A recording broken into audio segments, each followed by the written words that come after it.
এক দেড়শো নিয়ে আইছে, এনে দাঁড়াইছে, ওখানে দাঁড়াইছে, দাঁড়াইয়ে ওই উত্তর ভাষার ইট টিরাকে নিয়ে গেছে। টিন ছিল তা নিয়ে গেছে, টিনের গাছ ছিল। হঠাৎ করে আমরা খবর পেলাম যে ধুপাকলা মোড়ে এই জায়গায় কিছু দুষ্কৃতিকারী একেবারে ভোরবেলায় এসে গাছগাছালি কেটে একেবারে সয়লাব একেবারে সমস্ত কিছু গুড়িয়ে ঘর বাড়ি ভেঙে ট্রাকে করেও নিয়ে চলে গেছে। এরকমটা আমরা পরবর্তীতে এসে শুনলাম। এই জায়গাটা মূলত হিন্দুদের একটা জায়গা। এখানে যারা মালিক তারা বলছে যে এটা তাদের সম্পত্তি এবং রূপগঞ্জ বাজারে একজন কি নাম মোহাম্মদ সে এটা দাবি করতেছে। সে বলছে যে এটা তার সম্পত্তি, কিন্তু এটা নিয়ে ইন্ডিয়া বলছে যে এটা কেস আছে, এটা তাদেরই সম্পত্তি, তাদের কেসের রায় আছে দুই একটা, এবং তারা নিজেদের সম্পত্তি মনে করে। এর সঙ্গে এই যে জায়গাটা, এই জায়গাটা দুই ভাই, এক ভাই অলোক কুণ্ডুর কাছে বিক্রি করে গেছে, আর এক ভাই এখানে আছে, সম্মিলিতভাবেই তারা আছে। কিন্তু সে এটা ইনারা ভাষ্য অনুযায়ী যে এটা জাল দলিল করে এটা দখলে নেওয়ার চেষ্টা করতেছে, এবং তারই ফলশ্রুতিতে এই সন্ত্রাসী বাহিনী নিয়ে এসে ভোর রাত্রে আর কি কাজ করে ভাঙিয়ে চুরে গাছগাছালি সব কেটে একেবারে ঘর বাড়ি ভেঙে চুরে নিয়ে গেছে। এসে দেখলাম আমরা মনে করি যে এটা যদি যাদেরই হোক, প্রকৃত মালিক যে সে এটা ভোগ করবে, সেক্ষেত্রে এটা প্রশাসন এটা ব্যবস্থা করে দেবে। উচিত ছিল যদি তাদেরই হয় তাহলে প্রশাসন সহ এসে এটা বুঝ করে নেওয়া, কিন্তু সেটা না করে অন্য স্থানীয় মাস্তান বাহিনী দিয়ে এসে এই কাজ করাটা আমার কাছে অন্যায় মনে হয়েছে।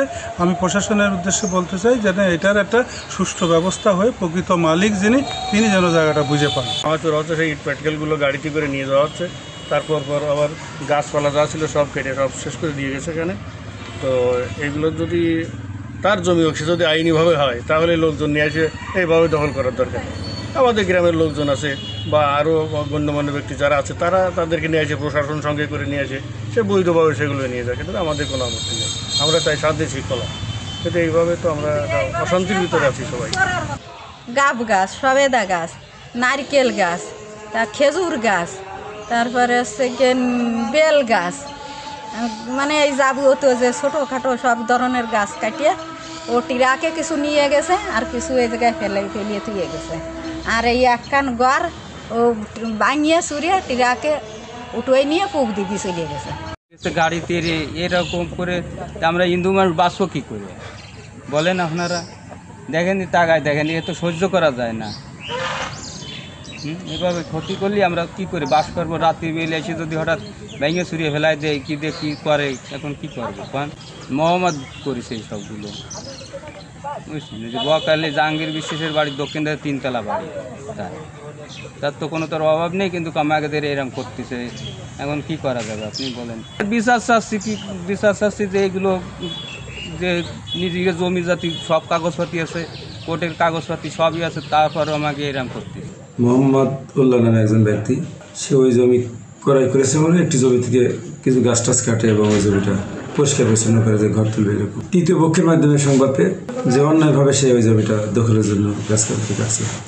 এই সংবাদ পেয়ে সাথে সাথে আমি পুলিশ পাঠাই, আমাদের ফাঁড়ির ইনচার্জসহ একটা টিম যায়, আমার থানা থেকেও একটা পার্টি পাঠায়।